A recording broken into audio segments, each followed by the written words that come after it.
Welcome to the Today's Leader podcast, the podcast for the leaders and entrepreneurs of today. Way to go, guys. Way to go. Keep it going. Good job, guys. All right, Paul, I see you. All right, John, finish. Coach Cole. Good job, guys.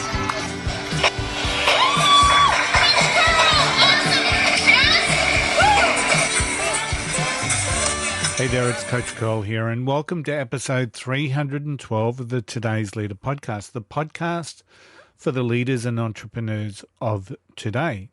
Now, our aim is always to provide valuable insights into your development as a leader, and today's episode is certainly no different. Our guest today is Deborah Peters from LA. Now, Deborah is an international business coach and mindset expert. She's the founder of the Neuro Engineering Institute, a consulting company that transforms business owners from struggling and grinding to creating more with less effort. Sounds pretty good, doesn't it? From struggling and grinding to creating more with less effort. Her mission is to help businesses thrive, build a mindset that will gear for success, and use NeuroScience to create and achieve beyond all kinds of circumstances and perceived limitations. This way, people easily learn the approach that they need to help them reach the highest levels of potential and to tap into the deepest wisdom within us. Now, this episode touched on so many things that will help you as a leader or an entrepreneur, and it's my pleasure to bring you Deborah Peters to the Today's Leader podcast. The podcast is brought to you by Think and Grow Business, the home of the Think and Grow Business Mastermind. If you're serious about growing your business, get serious and join a mastermind group today. Find out more at thinkandgrowbusiness.com.au. It's my pleasure to welcome to the Today's Leader podcast. We have Deborah Peters from that wonderful place in Los Angeles. How are you, Deborah? I am great. Thank you for having me, Tony. I'm excited about this. I'm really excited about it. I've been doing some research and reading some of your content and watching some of your videos. So I know that we're going to have a really good conversation. But first up, I'm going to talk about something you spoke about in a recent video to your followers, where you shared this statement: "Given my childhood, I should be a statistic today." So tell me a little bit about you and how you've come to be where you are today. Well, you know, they say what doesn't kill you makes you stronger. But, you know, I think there's this thing in me that just won't let me stop becoming more of me. And I don't know how else to explain it than that. There are times where I've felt like giving up, just like everybody else. And, you know, there's been times where I've been doing the pity party and licking my wounds. And I just gave myself permission to do that. But then I said, okay, once you hit this certain limit, you know, then you got to pivot and bootstrap and get back in the saddle, because there's more to create. Absolutely. So your background was not what, so I'd imagine your childhood was quite challenging. Yeah, it was, I don't even know where to begin with that. I mean, my parents really struggled with some deep rooted poverty and scarcity beliefs. And I think that was a generational thing coming out of the Second World War. My dad was a POW, and you know, he basically came home broken, and there just weren't tools or even terminology to address that. And it broke our family apart. It fragmented us, and he died when I was 7, and we just never really pulled together, you know? So it became all about a lot of criticism and just lack and I think jealousy and competition, you know, the crab theory, like nobody's ever going to get ahead, and you just, this is your caste that you're into, and you just never break free of that. And I bought any of it. You know, there was something in me that said, none of this is true. Yeah. And I would challenge them on it, which really didn't turn out very well. And so finally I just said, you know, I think I just better move.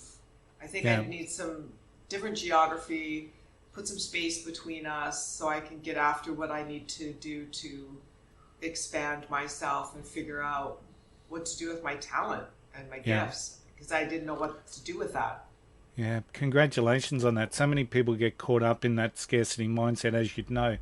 And you'd be working with, I'd imagine, a number of people who are just, what's in it for me, or that's mine and I can't share. And the concept of abundance is somehow not even in so many people's thinking. So I think that is an incredibly powerful story for people, that no matter how you were brought up, there's always a way forward. There's always that, whether we call it a line in the sand or, you know, just that change of thinking that says, I can be better than this. I can do this. I'm not buying into that. I love that concept. So you've become experienced in and educated in so many ways. Business strategy, neuroscience. Don't we love stuff about the brain? It just fascinates me.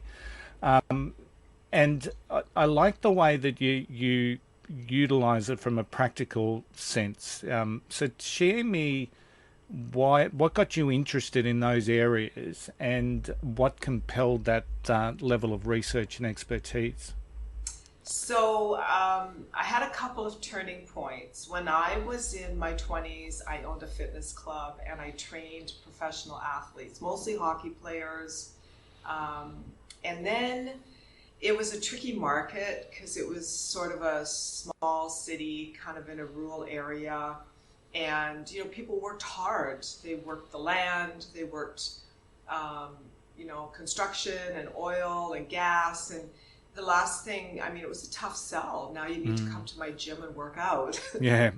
So I went after some of the local contracts, you know, the police department for their officers to have a membership and the fire department. And that really inspired something in me about how you just have to have a vision. Yeah. And so when we expanded the fitness club into this 2-story building, I had this idea to put in a licensed lounge so that, you know, people would have somewhere to maybe in their off time just come by and hang out. And so I had to challenge the city council, and then I had to challenge the liquor board. Yeah. And it worked. And, you know, these things compound in you where you're like, whoa, that actually worked. Well, what else is possible, you know? So between that and working with the athletes and seeing how it really wasn't about their physical that made the difference, it was the connection between their head and their heart that transferred into physical performance. So now I've got this mishmash of business possibilities and growth with all of this, you know, mind-body connection stuff. And let me tell you, like, Tony, that was back in the day when nobody talked about this stuff. Yeah. You know, it just like, what are you talking about? Mind-body? So, after many years of that path and just struggling to make ends meet because of, first of all, I was ahead of my time. Yeah. And secondly, I was in, you know, they say location, location, location. Well, I was in a location that wasn't really conducive to a fitness club. And so I decided to sell it and to move on. And it was just at the perfect timing because I really wanted to get on stages and be a speaker. Okay. And so that's the direction I went with it. Wow. And that sense of achievement is, I still get fascinated in the way I respond when something goes right on my plan, that I've worked hard, I've achieved something. And, you know, some of the very simple things like making sure my pool's nice and clear. And I'll go out there and I'll just look at it, and it's just, sometimes it's just so hard to understand why you you feel the way you do, but it's about the work that you put in. It's about seeing the end result, and just that sense of satisfaction is amazing. So you open a fitness center in a not ideal situation, and because I'm sort of thinking that would have done wonders in the streets of Hollywood or something, and Right. have the beautiful people coming in, but and then the challenge to build a business from that was really, really clear. So tell me about, I guess, the last couple of years. I mean, I'm not a big fan of talking about COVID, but I am a big fan and a big encourager around how we recover out of COVID. So, we talk about 2020 being a challenging year. You talked to me offline about some restrictions are starting to lift where you are. So up until now, I guess 2021 has looked pretty similar to what 2020 presented to us in many parts of the world. And I guess also, Deborah, disproportionately the pain has been felt not necessarily at the big end of town, but at the smaller and medium end of town, and in certain industries and in certain individuals. I would really welcome your thoughts, and I know this is a big part of where you work with people. I'd really welcome your thoughts on some individual strategies on the way forward for some of these, the leaders and entrepreneurs of today, or the people that have been affected in industries that didn't see this coming. Absolutely. Well, the first thing is I believe that small to mid-sized companies are the way forward, whether it's in America, whether it's in Australia, or any part of the world. And, they've long been the backbone of the American economy, and that is never more true than it is now. I think one of the benefits we're going to see coming out of this is the colossal divide between the big box companies that thrived and cleaned up and made billions, and then all of these small companies and mom-pop shops and even some mid-sized companies they couldn't sustain to get through it. Yeah. We see that now more clearly than ever. And, it's like I said in the beginning of the interview, what doesn't kill you makes you stronger. And this has actually, I think, become, the Great Awakening, where people are having to really look within. Yeah. If there's a benefit, the benefit was there was a lack of external stimulation. There was really nowhere to go where you could just kind of avoid your problems. You couldn't go to the pub. There wasn't a pub open. You couldn't go to the club and go salsa dancing. They're just, those things weren't available. So what are you going to do? You had to look inside. And when people went inside far enough that they realized, wait a minute, I really have a life that I want to create for myself. And it's beyond that 9 to 5 that I thought was the right thing for me, because that's what I was told I was supposed to do. I was supposed to go to college in an industry that would pay a lot so I could live this carved out dream that really wasn't fulfilling. And now these people are looking at their lives and saying, there are things I want to do with my life. I want to create. Yeah. I want to give back to humanity. And so the place for all of this comes through small to mid-sized companies. Nothing makes a greater impact on a community than businesses that are contributing to the community. It's not the big box store that is sponsoring Little League. Yeah. It's the small to mid-sized company that's putting the money back into the communities. I believe that there's something that's being awakened there, like in the hearts of business leaders in that framework. Yeah. That is now on a new growth trajectory. And I think it's just starting to get traction. So I'm talking about this all the time, whether you've been in business for 6 months or 60 years, I work with some companies that are multi-generational.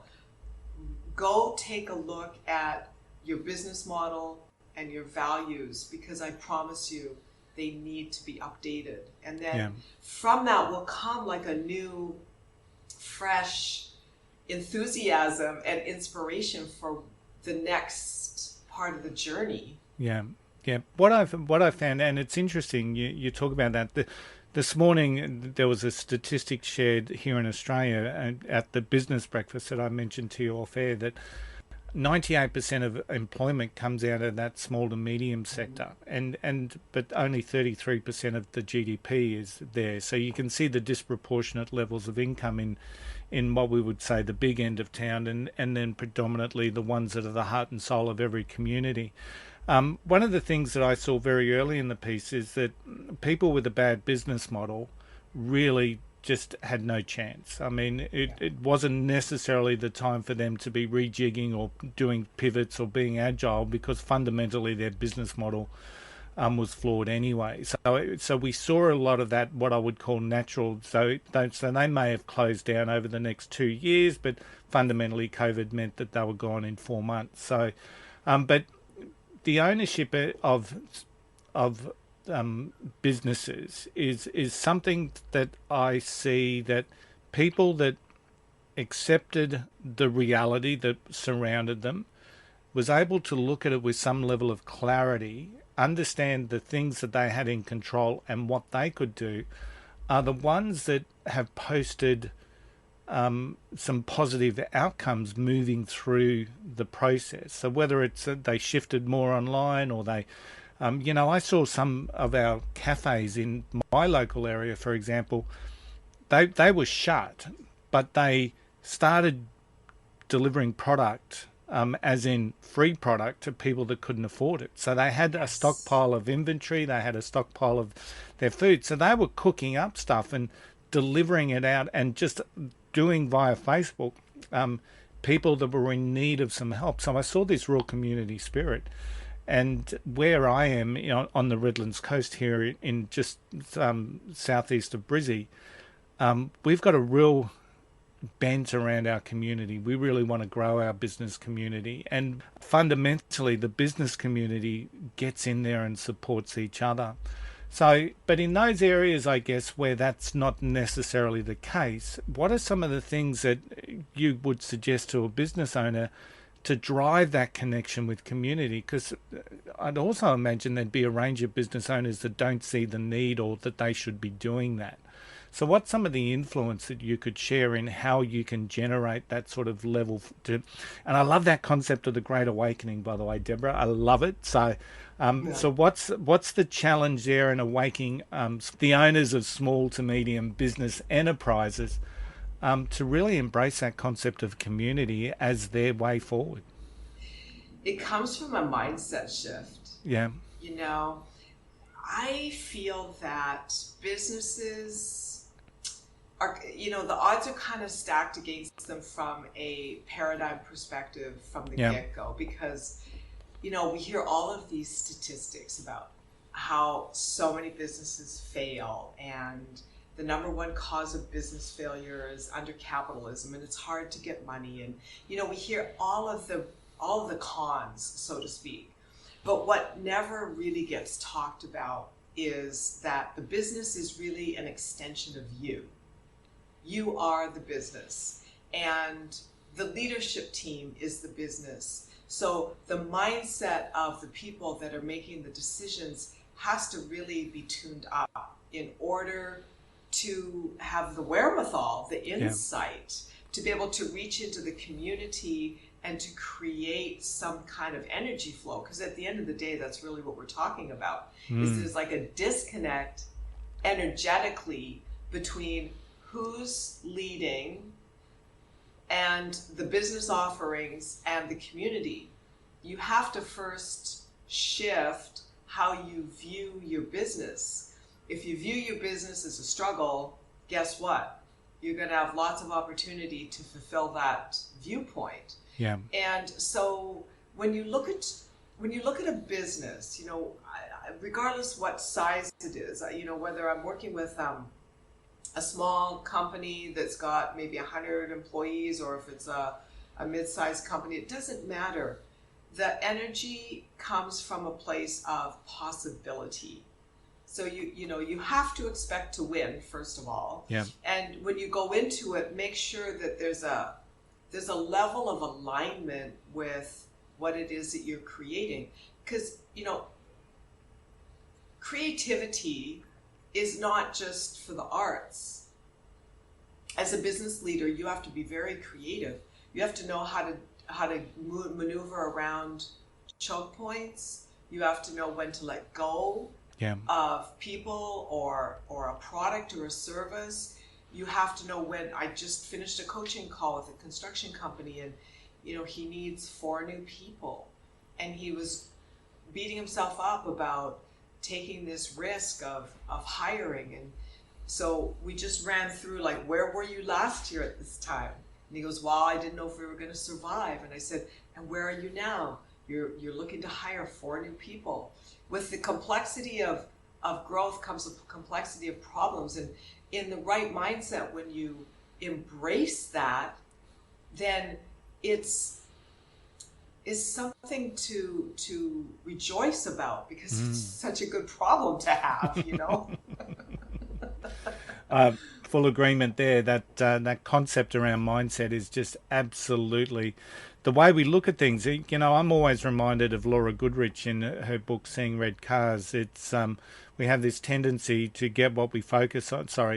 We get what we focus on, but often we focus on what we don't want. So we end up with the things we don't want, e.g. problems, concerns, issues, stress, as opposed to focusing on what we actually want. And so there's a really good example once again, Deborah. So yeah, and if I could, when we are unconscious about how we're running our mind, then we will focus on our problems and what we don't want, almost by default. And we're not aware we're doing it. So then what happens is we get more of what we don't want, because of course where focus goes, energy flows, right? And then when we get more of what we don't want, then we because we're unconscious of how we've created this for ourselves, we have a tendency to kind of throw our hands in the air and think the odds are stacked against us. That it's some external thing that's causing the choke point or blocking us, and really that's not true at all. And therein lies the demise of most businesses. And you just have to realize that your energy is a powerful tool. Yeah. I was speaking with a lady in my network just the other day, and she was sharing with me that she gets up every morning, has done so for probably the last 20 years, and she shares with herself, and it's a particular process of, she says a certain phrase 21 times before she gets out of bed, and really trying to set that intention for the day and about who she is and how powerful she is and all of those things. And a lot of people would listen to that and think, oh, that's woo-woo. How's that going to change my life? So how does someone actually who may be caught in that mindset where they're looking at the issues and they're looking at the challenges, instead of potentially looking at the hope or the promise or the potential of or the opportunities that may present, how do you work with someone to help that process? Well, there's a few ways. If necessary, I'll do some repatterning work with them so that we can basically create and build up some bandwidth on a new pattern that is designed toward what they want. Because essentially it's just really all about repetition, It's somewhere between 3, 7, and 21 repetitions, and you've created a new habit. When you attach emotion to that habit of thinking, then it deepens and it starts to take on a life of its own. So I remember in the beginning, I used to do a lot of personal breakthrough sessions with people, and I would spend the bulk of my time sort of like trying to root out the limiting beliefs or whatnot. And I don't really do that level of work anymore, because it's so much quicker and easier to just install a new pattern of thought. And then when you marry that with the feeling, this is the part that most people miss. They visualize and they might say affirmations, but then the results are really slow in coming because they haven't connected to the feeling. The feeling is everything. Yeah. The feeling It's is that everything. the emotional connection continues to drive your daily disciplines that keeps your intention in place in so many ways. And it's interesting, you talked about your coaching a little bit about how you look to decode some behaviors, I guess would be a way that I'd be thinking about that, Sure. trying to imprint those new patterns. One of the things that how I work with my clients is I imagine that they're in a hole, and many times other coaches may be standing around that hole trying to lift them up from outside the hole, saying, I've got a better way, come with me, let me help you. And my concept is I'm jumping in the hole with them so I can get a really in-depth understanding of their current positioning and how, not necessarily how they got there, but just where they are. And then, Right. okay, now that we're in this hole together, how do we get out of this hole? So and in many ways, it is about setting up those new pathways. It's about setting up the decoding behavior. So that's I like that because it's very relatable, first of all, where you now can completely relate to the way they're feeling so that you're never going to minimize the struggle they feel. Because when people feel struggle, the struggle is real, right? Yeah, yeah. And I think, on many levels, I probably do something very similar because of my past, because of my upbringing. And, I had a child when I was 15 and I was a single mom. And I know what it's like to have loss and abandonment and all of those things that come with whatever a client could be experiencing. So, there could be I think what you're saying is you have a great level of compassion. Yeah. And with that compassion, they connect, your heart connects to their heart and they're like, yeah, we can do this. That rapport, that connection, that emotional piece is really, really important for when we're working so close and in many ways so intimately with people, that it's really important that you've got to step away from that place of judgment or thinking that my way's the right way. It's about how you work within the confines of that relationship and help them see the way forward for them. So I think there's some real similarities there. So to get to where you are, so there's obviously been some internal inspiration, which is amazing, some internal strength that has enabled you to overcome what may have been a powerful detriment in terms of your childhood and conditioning. But what do you, who's inspired you in your journey outside of obviously yourself? Who's been your inspiration to tackle what you take on? I really look to the old school greats, Okay. So my first turning point, my wake up call was Louise Hay's book, You Can Heal Your Life. Okay. And when I read that book, I was like, I had no idea that there was something else could be created.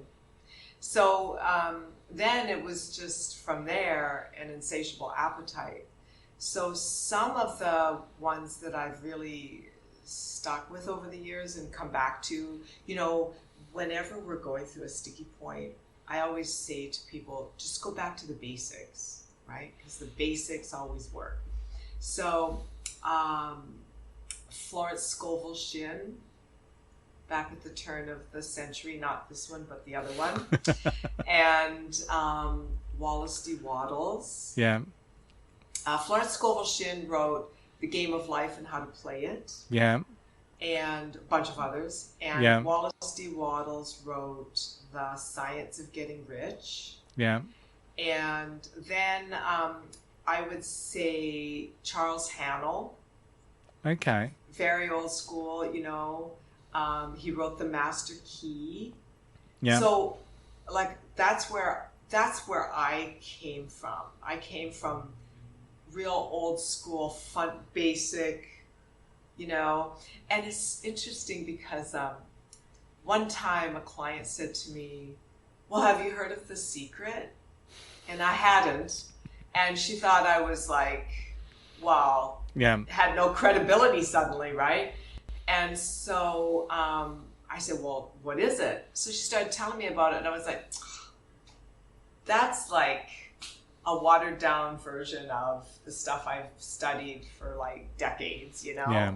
So yeah, I like that stuff. It's really interesting, isn't it, that nothing really is new or groundbreaking, even in terms of some of the research in relation to neuroscience, for example, and neuro leadership. It really, in many ways, just confirming what some of the ancient philosophers were sharing with us, you know, and they certainly didn't have the advantages of the research institutes that are available today, but what is old just keeps continually getting, I suppose, in many ways rehashed. And I'm always interested when I'm working with someone who starts sharing that, you know, there's this new theory or this is out there, or, you know, and because you can always see whatever it is that they've pointed you to, that there's resemblances somewhere back in the chain. So someone's just taken a concept, done some more work on it, maybe dived into it a little bit stronger, but there's sometimes there's nothing better than just going back there and reading some of that. Really,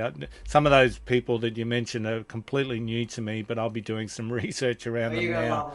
Yeah. But so tell me then, so in many ways we've almost, in some instances, we've seen glaring examples where leadership has been voided in the current environment, where we haven't necessarily seen the leadership that we probably deserved or that we probably expected, whether it's corporate, whether it's political. There's numerous, probably far too many to go through and provide examples for. So when we're looking at leadership for today, Deborah, what are some of the traits that you believe are really integral for a leader today to be effective and develop a really good, strong performance culture, and I suppose bring people along for the journey? What are some of those traits that you're seeing that you believe a leader needs to have? Well, I think first of all we have to redefine the term leader. Okay. I think the terminology leader or leadership doesn't mean what it used to. Yeah. And certainly, you know, to re-language anyone that's in politics is not a leader, they're a servant. And so we really don't have world leaders, we have world servants. Yeah. And if they're not serving humanity, you know, I always believe that anything a leader does within an organization, whether your team is just you or, you know, thousands or millions, because you're in a seat of authority in a country, it always has to increase choice. And so first of all, we need to redefine the term leadership. Secondly, those leaders have a responsibility to always be in alignment with their higher self. And that means they have to have done some work on themselves. Yeah. They can't be trying to run an organization or a country or a continent or a union from an ego. And that's really what we've been experiencing. And as you can see with the Great Awakening, that is crumbling. Yeah. Because it's glaringly obvious what that's really been about all along. It's self-serving, it's corruption, it has no good intentions in mind for the people. Yeah. And so I think that's where we really have to start. If I'm working with a company leadership team, you know, one of the things I insist they do is they learn how to meditate. And I've taken entire leadership teams through a guided meditation at the beginning of a strategy session before we start anything, just to get them out of their ego and to get them into their heart space, where all goodness is created from. Yeah. All solutions to any growth problem, any talent issue, any market share hiccup, all will come from being in, connecting the head with the heart. The ego just wants to throw money at it, or, chop off heads and fire people, and, or maybe go out and like hire some big gun to come in and like fix everything. And it never works. Mm. And then the people that are really doing the work are, where are they? We don't know. That's I was picturing some of the leadership teams that I have worked with in my corporate days, and I'm just imagining the responses that they would have had if a consultant or a trainer or an expert had come into a session and said, okay, before we do anything, we're going to walk through a guided meditation. And that's because of that whole concept that I've worked with some pretty big egos in my time as leaders, and I could just imagine that allowing that to happen and being vulnerable about it would have been a real challenge for some people. So that's, I'd love to see that. If you've got a video of that, please share. I don't think they'd let me. No. But yes, and I finesse it. Yeah. I warm them up, and sometimes, I'll take them there without them realizing it, and then pretty soon their eyes are droopy and everybody's meditating for 15 minutes. Yeah. So. Yeah, the closest I've ever come to that is when we do visioning exercises, and I really I get them to close their eyes, but even then you'll always have the one person who's crossed his arms and keeps his eyes open. So it's always a male too, just quietly. So I don't know what that says about the male species.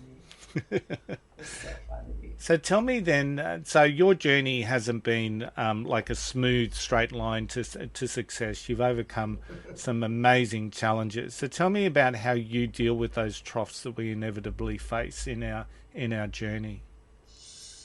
So I suppose my number one fallback has always been my workouts. Okay. Sometimes to a fault, sometimes I think I probably worked out too much to avoid, maybe people would drink alcohol. I would just go for a run or go lift some weights or go to a fitness class of some sort. Because of the endorphins are incredible. You just never get a hangover from your endorphins. Yeah. And then the more I pursued personal growth and reading some of those books, putting into practice some of the exercises, I realized that my workouts were really like an active meditation, because back then I didn't know how to sit down and meditate. Yeah. It's only been probably the last 5 years that I've been actively doing that.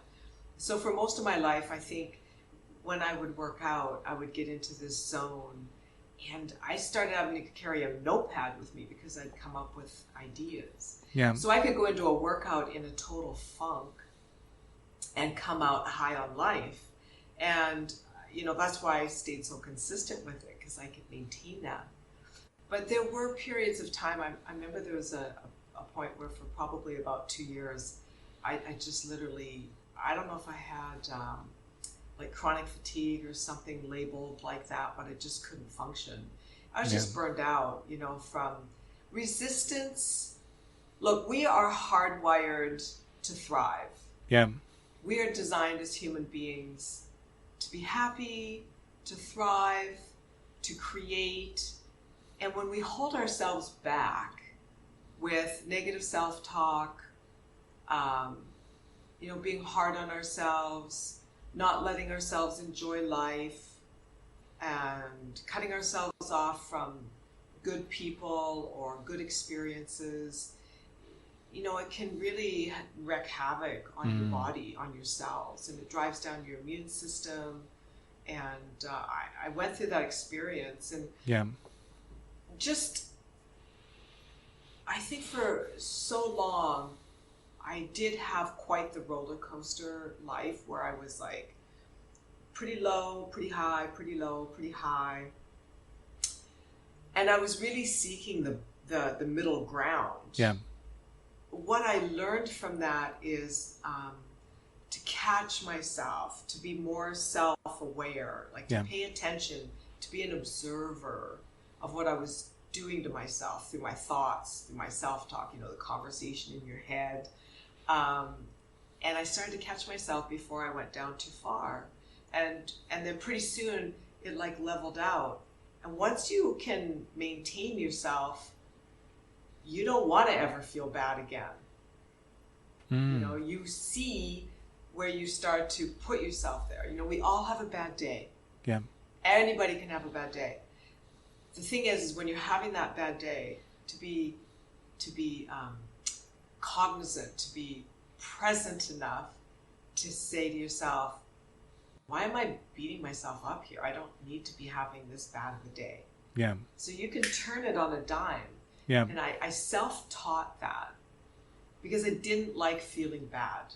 Excellent. Yeah.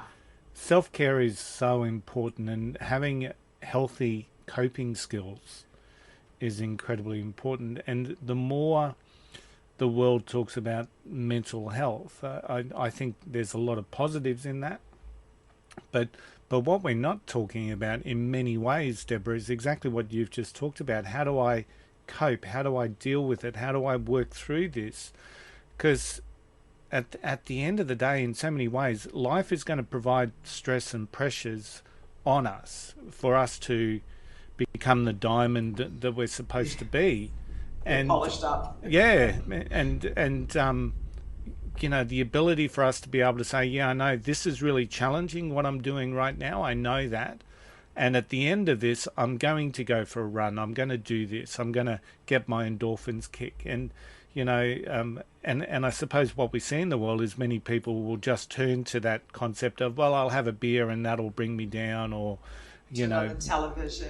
Yeah. And, those healthy coping skills is what's going to help everyone. So that's a really good, what you've just talked about is fantastic. So thank you. So, for yourself going forward, what's the vision? What does that look like? What does Deborah Peters look like in 5 years' time?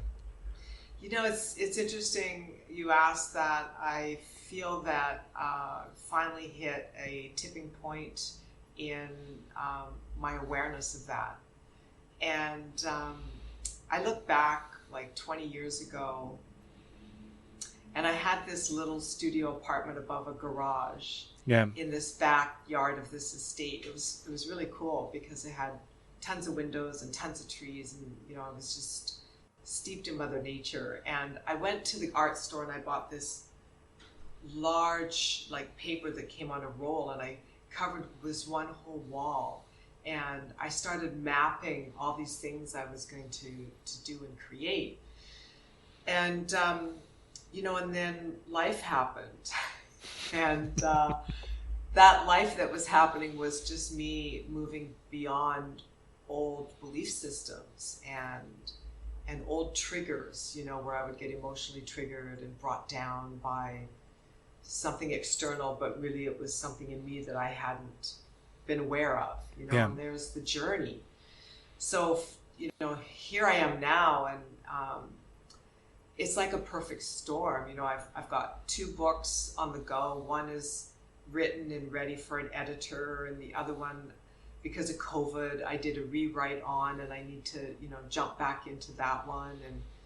And we're launching some really cool stuff. I've got a health coaching platform we're launching that is going to be handled by a team of master health coaches that I've onboarded. And then I'm going to do some special mind-body connection trainings with those people and that are our clients. And, it's just really building an empire, and it's huge because I've already been working globally for 20 years in 17 countries. So I already have followings and contacts in many industries in many countries. And, the foundation is already there. So that's there's exciting. A lot. Yes. Yeah. And, the next thing on the agenda is to create an online platform where no matter what your socioeconomic situation is, you can get this information. Excellent. Yeah. Excellent. Greater good community. I can see it all rolling in there, which is awesome.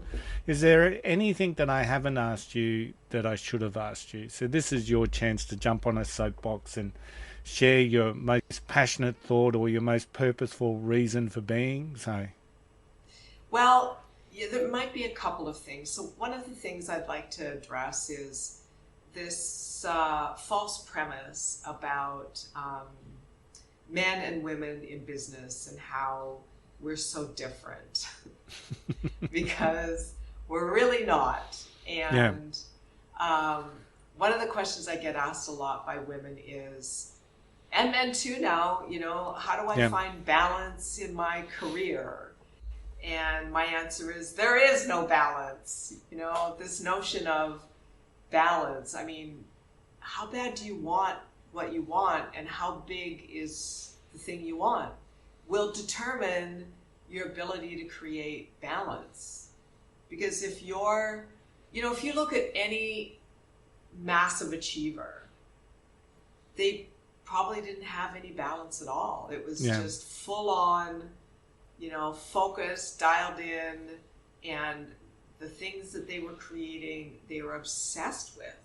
yeah. It's a healthy obsession, but they were obsessed with it. So I would just invite everyone to cut themselves some slack about trying to do it all. It's why we have a service industry where people like to do things that you don't have time to do. Yeah. And I think too, the other thing is just that whatever your story is, just realize that the story you tell is the life you create. So if you tell a story that some other person, because of some characteristic, has it easier than you, then you will always struggle. So I just feel like we all have to come to this realization that we all create our own reality, and we have to be accountable to the story we tell. And if the story you tell is not giving you the results you want, you best start telling a different story. Excellent. And once again, great advice. And it's interesting when you were talking about that obsessed person that's hyper successful, because from the outside looking in, we're the ones probably saying they've got no balance in life, and that person probably is thinking that their life is perfect because they're working on what they've got passion for, what they see as their purpose. And maybe in hindsight they look back and say, my God, maybe working 19 hours a day wasn't the way to go. But during that time, they probably believe that they've got some balance. So and once again, that individual perspective. So fantastic. How can people connect with you, Deborah? So my Instagram is at NEI, the number 4, and then change. As is my LinkedIn and my Facebook. We are just about to relaunch the website. It's neimind.com. Someone decided to hack it in March and took the whole thing down and put it in the trash and permanently deleted it. So most of it's been restored. There's a few edits that need to be done, but that's the best way to reach me. Excellent. Deborah, it's been a pleasure speaking with you today. Thank you for taking the time to invest in the leaders and entrepreneurs of today. I really do appreciate our conversation. Me too, and thank you for having me. It's been a blessing. Join the group of people impacted by seriously simple stuff to get you unstuck. The first book by Tony Coach Curl. Available at Amazon, Tony's Simple Stuff provides the tool for people to master your life and aspirations. 20% of every book sold supports Carter's cause. And now, it's time for Tony's 2 cents. Now, one of the things I really loved about Deborah today was when she was talking about business community and the fact that businesses that give back or bring back to the community will be the success stories for the future. And from my experience, I know this is true. I worked with an organisation in my corporate career that was truly focused on the community as a key component of what their business was and currently still is. And currently I'm a member of the Redlands Coast Chamber of Commerce Executive or Board team. And we are very focused on driving business growth in our city, which is aligned and advantageous for the community. So too often business is just slated, and especially development is often the hardest or the dirtiest word in many communities. But business really does care about the community in which they operate. But a business can only survive or thrive with the support of the community. So it's a reciprocal and a circular relationship. So if you're in business, if you're an entrepreneur starting out, if you're a leader within your business, engage and support your local community, and ultimately you will see the benefits flow. So now is the time, of course, to take control of your leadership growth in this disruptive world we navigate. Our aim is to help you become the leader you need to be today. If you're looking to build better leadership skills, check out the Today's Leader website at todaysleader.com.au. Our website showcases this podcast and our magazine, and we're pleased to say our masterminds are now available. Of course, we're supported by our network and our sponsored sites, but Today's Leader is a collective mindset for the leaders and entrepreneurs of today wishing to forge a path of success for tomorrow. We have the mindset to make a difference and the ability to create an impact. Think and Grow Business hosts our Today's Leader Masterminds. Think and Grow Business, where the focus is on personal, professional, and leadership development. Book your free 30-minute discovery call right from the homepage at thinkandgrowbusiness.com.au. Don't forget you are standing stronger, braver, and wiser. Don't forget the golden rule. Don't be an arsehole. I'll see you all again next week. Bye for now.